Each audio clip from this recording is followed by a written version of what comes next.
And Ms. Caruthers, welcome. Introduce yourself and offer your testimony. Thank you, Mr. Chairman. My name is Jamey Caruthers. I'm Senior Staff Attorney at ChildrenAtRisk.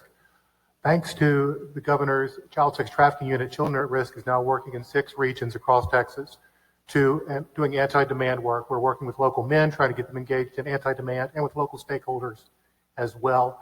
As part of that, we try to estimate the level of demand in each region, and we do that by scraping buyer websites. While Backpage's closure and seizure remains a cause for celebration, this level of demand did not evaporate. Instead, it has moved out and migrated into smaller sites, much like the internet looked before Backpage. We are actively scraping those sites down. In the last 12 months, there have been over 750,000 sex ads or ads promoting sex for sale in these Texas regions alone. The committee is interested in seeing our database that has that data. There is a link and a password in the footnotes in your written testimony. So demand remains burgeoning in Texas. But as of 2018, according to DPS, only 1 out of every 10 prostitution arrests is of a buyer. All of the research shows that the most effective deterrent to buying sex is fear of arrest and prosecution. I do not want to appear ungrateful for the incredible work that was done last session with Senate Bill 20, which raised buyer penalties up to a Class A misdemeanor for the first offense and a state jail felony for the second offense. That put us up with only, I believe, 4 other states having commensurate penalties in line with Texas. However, Texas should lead the way. We would advocate for, or respectfully suggest, state jail felony for the first offense for buyers. Real quickly on profitability, we heard a lot about IMBs this morning. You may be familiar with our maps from last session. I just want to touch on one thing there. All IMBs, or a salient feature of all IMBs, is going to be an ATM on the premises. In Texas and in many other states, you can buy a white label ATM, any of us could, and install it where we want. There is no regulation and no oversight.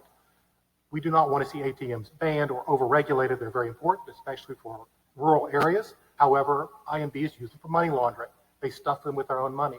There is no oversight. All it requires is a third-party wire transfer system and a bank account.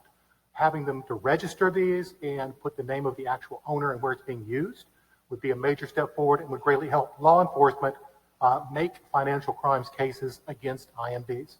Secondly, you heard the testimony earlier from TABC saying that the best way to end demand is closing some of these storefronts down.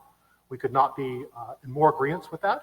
Last session, Senate Bill 498, which died in the House of Representatives Local Uncontested Calendars Committee, would have allowed small businesses who share commercial vicinity with these places.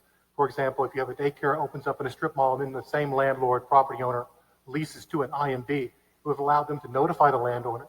The landowner could then evict using the streamlined eviction process that was given to them in 2017. If they didn't evict, well, then the complainant tenant can walk away from their lease instead of being locked into a commercial lease, which may be an extreme detriment to them, especially if they're a family business and families no longer want to patronize that business due to an IMB right next door. The third thing I want to touch really briefly is the use of closed-loop gift cards in Texas.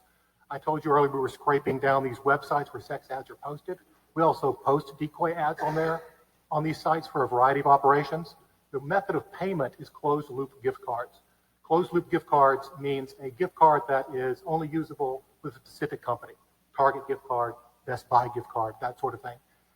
They use those in lieu of payment and apparently are able to monetize them immediately. We are still researching how they are doing this.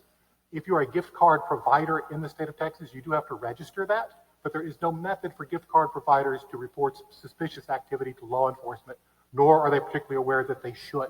This is what we suspect to be a multi-billion-dollar business across the United States, and this is one of the ways that they are managing to stay under the radar and evade detection. So that's also a recommendation that we would make to the committee, and we thank you so much for this time and for your consideration of this issue. Thank you for all you do. Thanks for your testimony. Thank you each, and you're excused. Call at this time for